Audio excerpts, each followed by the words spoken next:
Guha and I study in the Xylem School for Excellence, Ahmedabad. Today I have made an RC car in Robofun Lab, Ahmedabad.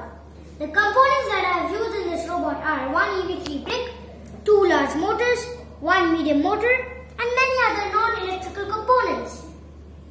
Now let me tell you how this robot works.